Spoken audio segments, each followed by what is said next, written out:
ماریا نے تھوڑا سا پرے ہو کر گاڑی کا پچھلا دروازہ کھول دیا تو وہ لڑکی جھجکتے ہوئے کار میں بیٹھ گئی۔ بیٹی تمہارا کیا نام ہے؟ کامران صاحب نے پوچھا۔ میرا نام شراجیہ ہے۔ تو شراجیہ بیٹی تمہارا گھر کہاں ہے؟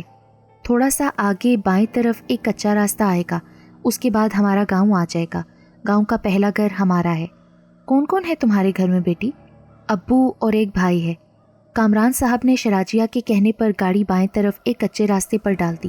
بارش کی وجہ سے کچے راستے پر گاڑی چلانے میں دشواری پیش آ رہی تھی۔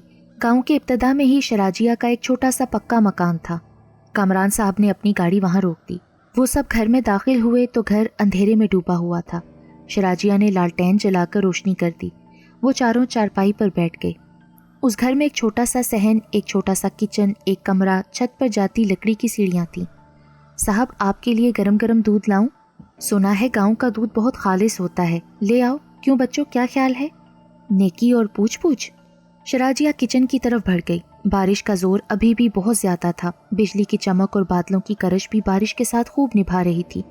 اچھا ہوا ہم نے یہاں پناہ لے لی، نہیں تو ہم کسی حادثے کا شکار بھی ہو سکتے تھے۔ پر تھوڑی دیر پہلے تو آپ کہہ رہی تھیں کہ یہ لڑکی چڑیل بھی ہو سکتی ہے، اب آپ کہہ رہی ہیں ہم نے اس کے گھر میں پناہ لے کر اچھا کیا۔ ایک تو آپ لوگ بات کا بتنگڑ بنا دیتے ہیں۔ اتنے میں شراجیہ دودھ اور پیالے لے آئی۔ انہوں نے خوب مزے سے دودھ پیا۔ شراجیہ تمہارے ابو اور بھائی کہاں ہیں؟ وہ جی ابو فیکٹری گئے ہوئے ہیں، وہاں چوکیدار ہیں۔ اچھا ایک بات کی حیرت ہے مجھے، تم اتنی طوفانی بارش میں سڑک پر کیا کر رہی تھی؟ فراز نے شراجیہ کے چہرے پر نظریں گاڑتے ہوئے کہا۔ صاحب جی جنگل میں میرا بھائی لکڑیاں لینے گیا تھا، اس کے پیچھے گئی تھی۔ لکڑیاں صبح بھی لائی جا سکتی تھی نا؟ وہ جی صبح بھائی جلدی کام پر چلا جاتا ہے نا، گھر میں لکڑیاں تھوڑی بہت پڑی تھیں جن سے میں نے آپ کے لیے دودھ گرم کیا ہے۔ صاحب جی آپ لوگ ایسا کریں، اوپر کے کمرے میں آرام کریں، جب بارش تھمے گی تو آپ لوگوں کو میں جگا دوں گی۔ ٹھیک ہے بیٹی۔ بارش کا ارادہ ابھی رکنے والا نہیں تھا۔ فراز چارپائی پر لیٹا چھت کو گھور رہا تھا۔ کامران صاحب، زینت بیگم، ماریا تو گہری نیند کے مزے لوٹ رہے تھے، جبکہ فراز شراجیہ کے خیالوں میں ڈوبا ہوا تھا۔ اس نے اپنی زندگی میں اتنی خوبصورت لڑکی نہیں دیکھی تھی، اوپر سے اس کا سادہ انداز۔ شاید اس بارش نے مجھے شراجیہ سے ملانا تھا۔ فراز نے اپنے فیملی ممبرز پر نگاہ ڈالی، وہ گہری نیند میں تھے۔ وہ چارپائی پر اٹھ کر بیٹھا، پھر شوز پہنے اور ایک طرف بنی لکڑی کی سیڑھی کی طرف بڑھا۔ سیڑھی کے اوپر دیوار پر ایک چھوٹا سا روشن دان تھا۔ فراز نے دیکھا بارش کی رفتار مسلسل بڑھ رہی تھی۔ وہ سیڑھی کے ذریعے نیچے اترا۔ وہ نیچے بنے اکلوتے کمرے میں داخل ہوا تو اس نے دیکھا شراجیہ چارپائی پر آنکھیں بند کیے سو رہی تھی۔ فراز اس کی چارپائی کے پاس کھڑے ہو کر اسے دیکھنے لگا۔ شراجیہ بلا کی خوبصورت لگ رہی تھی۔ اچانک فراز کے دماغ پر شیطان حاوی ہو گیا۔ وہ شراجیہ کے چہرے پر جھکا، اس سے پہلے کہ وہ اپنے ہونٹ شراجیہ کے خوبصورت ہونٹوں پر رکھتا۔ اچانک شراجیہ نے اپنی دونوں آنکھیں کھول دیں اور فراز چیختا ہوا پیچھے ہٹا۔ چیخنے کی وجہ شراجیہ کی آنکھیں کھولنا نہیں تھا، بلکہ آنکھوں کی جگہ دو دہکتے ہوئے انگارے تھے۔ شراجیہ چارپائی سے اٹھ کر کھڑی ہوئی۔ فراز کا جسم پوری طرح کانپ رہا تھا۔ اچانک شراجیہ کے چہرے کے خد و خال بدلنا شروع ہو گئے۔ اب جو لڑکی فراز کے سامنے کھڑی تھی اسے دیکھ کر بے اختیار فراز کے منہ سے نکلا، تم؟ ہاں میں۔ لڑکی کی غرائی ہوئی آواز فراز کے کانوں میں پڑی، ساتھ ہی وہ لڑکی اچھلی اور فراز کو لیتی ہوئی فرش پر جا گری۔ دیکھو تم مجھے معاف کر دو۔ کیا تم نے مجھے معاف کیا تھا؟ لڑکی نفرت زدہ لہجے میں بولی۔ ساتھ ہی اس نے ہنسنے کے لیے منہ کھولا تو فراز نے دیکھا کہ اس لڑکی کے سامنے کے لمبے اور نوکیلے دانت تھے۔ اس لڑکی نے اپنے نوکیلے دانت فراز کی گردن میں گاڑ دیے۔ دروازے پر زوردار دستک ہوئی، جسے سن کر ماریا ہڑبڑا کر اٹھ بیٹھی۔ اس کی نگاہ فراز کی چارپائی پر پڑی تو وہ خالی تھی۔ ہیں، فراز بھیا کہاں گئے؟ ماریا حیرانگی سے بڑبڑائی، ساتھ ہی دروازے پر دستک کی آواز ایک مرتبہ پھر سنائی دی تو ماریا نے کامران صاحب اور زینت بیگم کو دیکھا۔ وہ صاف سمجھ گئی کہ وہ ایسی گہری نیند میں ہے کہ انہیں جگانے میں اگر وہ لگ گئی تو دروازے پر دستک دینے والا دروازہ توڑ دے گا۔ وہ اٹھ کر بیٹھی اور لکڑی کی سیڑھی کے ذریعے چھت سے نیچے اتری۔ اس دوران دروازے پر کئی مرتبہ دستک ہو چکی تھی۔ ماریا نے آگے بڑھ کر پوچھے بنا بیرونی دروازہ کھول دیا اور چیختی ہوئی پیچھے ہٹی۔ باہر ایک خوبصورت نوجوان ہاتھ میں کلہاڑی لیے کھڑا تھا۔ ارے ارے، آپ کیوں چیخ رہی ہیں؟ یہ آپ نے کلہاڑی کیوں پکڑ رکھی ہے؟ وہ میں جنگل سے لکڑیاں کاٹنے کے لیے گیا تھا نا۔ تو آپ شراجیہ کے بھائی ہیں؟ وہ تو میں ہوں، لیکن آپ کون ہیں؟ ہم تو مسافر ہیں۔ ہم کیا مطلب؟ آپ کے ساتھ اور لوگ بھی ہیں؟ جی ہاں، میرے ممی پاپا اور ایک بھائی ساتھ ہیں۔ یقیناً شراجیہ آپ لوگوں کو یہاں لائی ہوگی۔ جی ہاں، بڑی مہمان نواز ہے شراجیہ۔ جی ہاں، آپ کی بات بالکل ٹھیک ہے، لیکن وہ کہیں نظر نہیں آ رہی۔ نظر تو میرا بھائی بھی کہیں نہیں آ رہا۔ ہو سکتا ہے وہ اور آپ کے بھائی میرے پیچھے آئے ہوں، میں جنگل میں لکڑیاں لینے گیا ہوا تھا نا۔ ویسے آپ کا نام کیا ہے؟ مجھے جبار کہتے ہیں۔ میں ماریا ہوں۔ یہ بارش تو آج رکنے کا نام ہی نہیں لے رہی، لگتا ہے آسمان آج کچھ زیادہ ہی آنسو بہا رہا ہے۔ جبار نے کھڑکی سے باہر جھانکتے ہوئے کہا تو ماریا ہنس پڑی۔ میری ماما کا کہنا ہے کہ ایسے ویرانے اور ایسے موسم میں بھوت اور چڑیلوں سے بھی واسطہ پڑ سکتا ہے، لیکن جبار صاحب ان باتوں پر مجھے قطعی یقین نہیں۔ وہ کیوں؟ اندھیری رات ہے، برستی بارش، چمکتی بجلی اور گرجتے بادل، ماحول تو فل ہارر ہے، اور آپ مجھے ڈرانے کی کوشش کر رہے ہیں تو میں آپ کو بتاتی چلوں مسٹر جبار، میں آج کل کی پڑھی لکھی اور سمجھدار لڑکی ہوں، میں ان باتوں پر قطعی یقین نہیں رکھتی۔ اس میں پڑھا لکھا اور سمجھدار ہونے کا کیا سوال ہے؟ ماریا صاحبہ، بھوت پریت جادو حقیقت ہے، ان کا ذکر تو ہر دور میں رہا ہے نا۔ جبار صاحب، آج کل جس چیز کا نام جادو ہے وہ ہے سائنس۔ سائنس نے تو جادو کو بہت پیچھے چھوڑ دیا ہے۔ تو آپ پھر بھوت پریت کو نہیں مانتی؟ ہاں، بالکل نہیں۔ جہاں تک اس برستی بارش کا سوال ہے تو تمہیں 19 اکتوبر کی رات تو یاد ہوگی نا؟ جبار کی اس بات پر ماریا اپنی کرسی سے یوں اچھلی جیسے اسے 440 وولٹ کا جھٹکا لگا ہو۔ اور جہاں تک بھوت پریت کا سوال ہے تو یہ دیکھو۔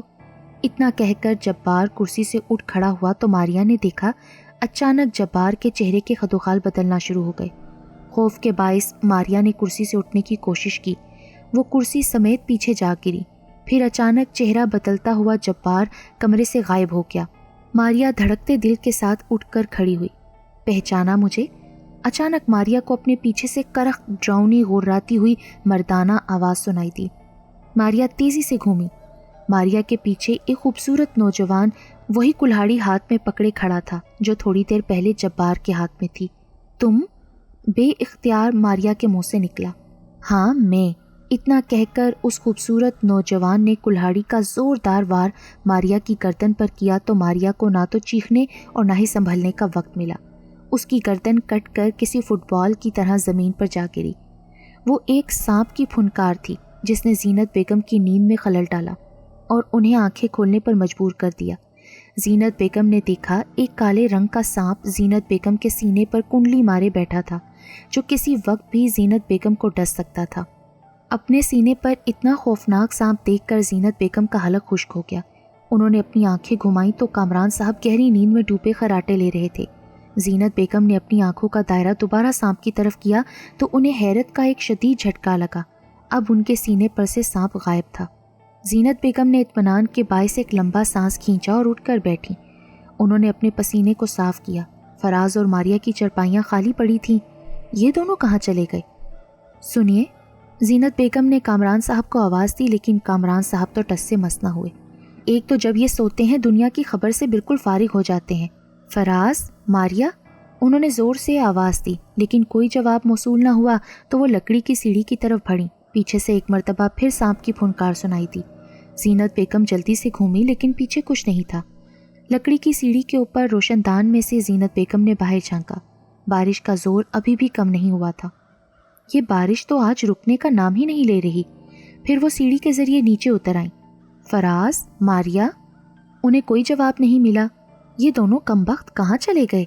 انہوں نے پورے گھر میں دیکھا، لیکن انہیں فراز اور ماریا کہیں نظر نہیں آئے، اور نہ ہی شراجیہ۔ اسی وقت سامنے کی دیوار کسی فلم سکرین کی طرح روشن ہو گئی۔ زینت بیگم حیرت سے اس کی طرف دیکھنے لگی۔ فلم سکرین کی طرح روشن دیوار میں ایک سین میں ایک خوبصورت کمرے میں ایک بیڈ پر ایک لڑکا اور ایک لڑکی اپنی مستی میں مست تھے۔ اسی کمرے کی کھڑکی کے پیچھے سے ایک آدمی حیرت سے دیدے پھاڑے وہ منظر دیکھ رہا تھا۔ اچانک لڑکی کی نظر کھڑکی کے پیچھے کھڑے اس آدمی پر پڑی تو وہ آدمی تیزی سے کھڑکی کے پاس سے ہٹ گیا۔ او نو، لڑکی پریشان کن لہجے میں بولی۔ کیا ہوا ڈارلنگ؟ اصغر نے ہمیں دیکھ لیا ہے۔ تو پھر اس میں پریشانی والی کیا بات ہے؟ اسے مروا دیتے ہیں۔ نہیں، اس طرح تو کامران کا سارا شک مجھ پر جائے گا نا۔ شک؟ کیا مطلب؟ وہ لڑکا حیران ہوا۔ پچھلے کئی مہینوں سے کامران کو مجھ پر شک ہے کہ میرے کسی کے ساتھ غلط تعلقات ہیں. انہوں نے اس چوکیدار اصغر کے بچے کو میری جاسوسی پر لگا دیا ہے. لیکن زینت ڈارلنگ، تمہیں کیسے پتا کہ کامران نے اس اصغر کو تمہاری جاسوسی پر لگا رکھا ہے؟ میری خاص خاتمہ نے مجھے بتایا ہے، اور اس کی بات صحیح بھی ہے کیونکہ میں نے ابھی اسے کھڑکی کے پاس کھڑے دیکھا تھا. تم فکر کیوں کرتی ہو؟ میرے پاس ایک کام کا بندہ ہے جو ایسے مرڈر کرتا ہے کہ وہ مرڈر نہ لگے بلکہ موت لگے. تم فکر مت کرو. اتنا کہہ کر اس لڑکے نے بیڈ کے ساتھ اٹیچ ٹیبل پر پڑے ٹیلی فون کا ریسیور اٹھا لیا. دیوار پر دوسرا سین ابھرا جس میں ایک کوارٹر کے باہر زوروں کی بارش ہو رہی تھی. اس کوارٹر میں اصغر پریشانی کے عالم میں ٹہل رہا تھا. کامران صاحب تو دوسرے شہر گئے ہوئے ہیں، آتے ہی انہیں بتا دوں گا، لیکن کہیں زینت بیگم مجھے مروا نہ دے. یہ سوچ کر اصغر پریشان ہو گیا. اسی وقت اصغر کو کمرے میں ایک سانپ کی پھنکار سنائی دی. اصغر نے زمین پر دیکھا تو ایک کالے رنگ کا بڑا سا سانپ کنڈلی مارے بیٹھا تھا. اس سے پہلے کہ اصغر اپنا بچاؤ کرتا، سانپ نے اسے ڈس لیا. اس کے ساتھ ہی دیوار اپنی پہلی جیسی حالت میں آ گئی. یہ تو زینت بیگم پریشانی سے ہکلائیں. ہاں زینت بیگم، یہ تمہارے کالے کرتوت تھے جو میں نے تمہیں دکھائے ہیں. اچانک زینت بیگم کو اپنے پیچھے سے غراتی ہوئی مردانہ آواز سنائی دی تو زینت بیگم تیزی سے گھومی. اس کے پیچھے اصغر غصے کی حالت میں کھڑا تھا.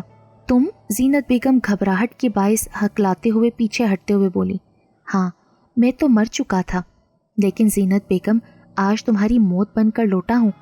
اتنا کہہ کر اصغر نے اپنے ہاتھ زینت بیگم کی طرف بڑھا دیے تو اس کے ہاتھ لمبے ہوتے ہوئے زینت بیگم کی گردن تک جا پہنچے اور دونوں ہاتھوں نے زینت بیگم کی گردن دبوچ لی. پھر چشمے زدن میں زینت بیگم فرش پر گرتی چلی گئیں. اٹھیے! اچانک کسی نے کامران صاحب کو جھنجھوڑا. کامران صاحب نے ادھر ادھر نگاہیں دوڑاتے ہوئے کہا، لیکن انہیں جھنجھوڑنے والا کوئی بھی موجود نہیں تھا. لیکن ایک حیران کن اور دل دہلا دینے والا سین ان کا منتظر تھا. سامنے 3 لاشیں چھت کے ساتھ الٹی لٹکی ہوئی تھیں. ایک لاش کا تو سر دھڑ سے غائب تھا اور اس دھڑ سے تیزی سے خون بہہ رہا تھا. باقی دونوں لاشوں سے بھی خون بہہ رہا تھا. وہ دھڑ کسی لڑکی کا تھا. خوف کے باعث کامران صاحب کا پورا جسم پسینے میں نہا گیا. کامران صاحب نے غور کیا تو ان کا اوپر کا سانس اوپر اور نیچے کا نیچے رہ گیا اور پاؤں تلے سے زمین سے رکھتی ہوئی محسوس ہوئی. وہ تینوں لاشیں بالترتیب زینت بیگم، فراز اور ماریا کی تھیں. ماریا؟ خوف اور صدمے کی وجہ سے کامران صاحب کے منہ سے الفاظ نہیں نکل رہے تھے. وہ آگے بڑھے اور لاشوں کے قریب جا کر دھاڑے مار مار کر رونے لگے. اسی وقت مخالف سمت کی دیوار کسی فلم سکرین کی طرح روشن ہو گئی اور اس دیوار پر زینت بیگم کی کالی راتوں اور کالے کرتوتوں والا سین چل رہا تھا. وہ سین دیکھ کر کامران صاحب نے حیرت سے اپنی بیگم کی الٹی لٹکی لاش کی طرف دیکھا. اب اسی دیوار پر ایک نیا سین ابھرا. اس سین میں ایک خوبصورت لڑکا ماریا کا راستہ روک کے کھڑا تھا. ماریا، میں تم سے محبت کرتا ہوں. وٹ؟ ماریا چلائی. تمہاری یہ جرت؟ ماریا آپے سے باہر ہو گئی. تمہاری جرت کیسے ہوئی مجھ سے یہ بیہودہ بات کہنے کی؟ وہاں کئی اسٹوڈنٹس جمع ہو چکے تھے. لیکن تم نے بھی تو کچھ دن پہلے یہی بیہودہ بات مجھ سے کہی تھی نا کہ میں تم سے محبت کرتی ہوں. وہ تو میں تم سے مذاق کر رہی تھی. مذاق؟ وہ لڑکا جیسے چیخا. کسی کے احساسات سے کھیلنا مذاق ہوتا ہے کیا؟ میں تو تمہاری طرف دیکھتا بھی نہیں تھا. تم بار بار مجھ سے یہی کہتی تھی کہ تم مجھ سے محبت کرتی ہو اور میں تم سے کہا کرتا تھا کہ میں غریب لڑکا ہوں، تم ایک امیر ذاتی. جواباً تم کہا کرتی تھی تو کیا ہوا؟ عشق امیری غریبی نہیں دیکھتا. عشق تو بس ہو جاتا ہے، یہ ذات پات کو نہیں دیکھتا. اور جب تمہاری ضد کے آگے میں ہارا تو تم نے مجھے اپنے دوستوں کے بیچ لا کر بے عزت کر دیا کہ تم نے اپنے دوستوں سے شرط لگائی تھی کہ تم مجھے پیار کرنے پر مجبور کر دو گی. پیار کا دیا جلا کر بجھایا نہیں جاتا ماریا، بلکہ پیار کے دیے کو تو آندھیوں اور طوفانوں سے بچایا جاتا ہے تاکہ وہ بجھے نہ، بلکہ ہمیشہ کے لیے جلتا رہے. ہٹو میرے راستے سے. اتنا کہہ کر ماریا بیرونی گیٹ کی طرف بڑھی. اسی دیوار پر سین بدلا. اس سین میں ماریا 2 لڑکوں کے ساتھ کھڑی تھی. مجھے ہر حال میں اس کی موت چاہیے. وہ تو مر جائے گا لیکن بدلے میں مجھے کیا ملے گا؟ تم جو کہو گے عامر تمہیں وہ ملے گا. کچھ بھی؟ ہاں کچھ بھی. بس تو پھر تم کاشف کو فون کرو اور اس سے کہو کہ مجھے اپنی غلطی کا احساس ہو گیا ہے. میں بھی تم سے پیار کرتی ہوں اور ابھی تم سے شہر سے باہر فلاں جگہ پر ملنا چاہتی ہوں. لیکن اگر وہ نہ آیا تو؟ وہ تمہارے عشق میں اس وقت اندھا ہے. تمہارے ایک اشارے پر وہ جہنم میں بھی جا سکتا ہے. عامر نے کہا تو ماریا نے مسکراتے ہوئے موبائل پر کاشف کے نمبر ڈائل کرنے شروع کر دیے. اسی دیوار پر پھر سین بدلا. جس میں زبردست بارش ہو رہی تھی۔ ایک خالی جگہ پر ماریا اور کاشف کھڑے تھے۔ کاشف، میں پہلے واقعی تم سے مذاق کر رہی تھی، لیکن آج تمہاری تڑپ دیکھ کر مجھے اندازہ ہو گیا ہے کہ تم واقعی مجھ سے محبت کرتے ہو۔ آؤ میری باہوں میں آ جاؤ۔ کاشف مسکراتا ہوا ماریا کی طرف بڑھنے لگا تو فضا ایک زوردار چیخ سے کانپ اٹھی۔ اچانک عامر نے کاشف کی پیٹھ میں دل کی جگہ خنجر گھونپ دیا تھا۔ کاشف زمین پر پڑا تڑپنے لگا۔ کامران صاحب حیرت سے الٹی لٹکی بغیر سر کے ماریا کی لاش کی طرف دیکھنے لگے، پھر دوبارہ دیوار کی طرف دیکھا۔ دیوار پر سین بدلا۔ ایک کمرے میں چارپائی پر پڑی لاش کے گرد کچھ عورتیں بیٹھی آنسو بہا رہی تھیں۔ ایک خوبصورت لڑکی اس لاش پر کچھ زیادہ ہی آنسو بہا رہی تھی۔ پھر اس نے لاش پر سے کپڑا ہٹایا تو کامران صاحب نے دیکھا وہ لاش کاشف کی تھی۔ بھیا، وہ لڑکی یہ کہتے ہوئے زاروں قطار رونے لگی۔ باقی عورتیں اسے سنبھالنے لگیں۔ اسی دیوار پر سین بدلا۔ وہی لڑکی جو کاشف کی لاش پر آنسو بہا رہی تھی فراز کے ساتھ ایک کمرے میں آنسو بہا رہی تھی۔ فراز، میں اندر سے ٹوٹ چکی ہوں۔ دیکھو نازیہ، روتے نہیں، اگر کوئی چلا جائے تو اس کے ساتھ کوئی تھوڑا چلا جاتا ہے۔ ماں بچپن میں ساتھ چھوڑ گئی، کچھ بڑی ہوئی تو باپ کو سانپ نے ڈس لیا، اور بھائی آج مردہ حالت میں ملا ہے۔ مجھے یوں لگتا تھا کہ تم مجھ پر ہوس بھری نگاہیں ڈالتے ہو، اسی لیے مجھے تم سے نفرت تھی، لیکن آج مجھے لگا کہ تم ہی واحد میرا آسرا ہو۔ تم نے مجھ سے کہا تھا نا کہ تم مجھ سے شادی کرو گے، اسی لیے میں تمہارے پاس آئی ہوں۔ میں تم سے شادی ضرور کروں گا میری جان، فراز نے اسے باہوں میں بھرتے ہوئے کہا۔ یہ تم کیا کر رہے ہو؟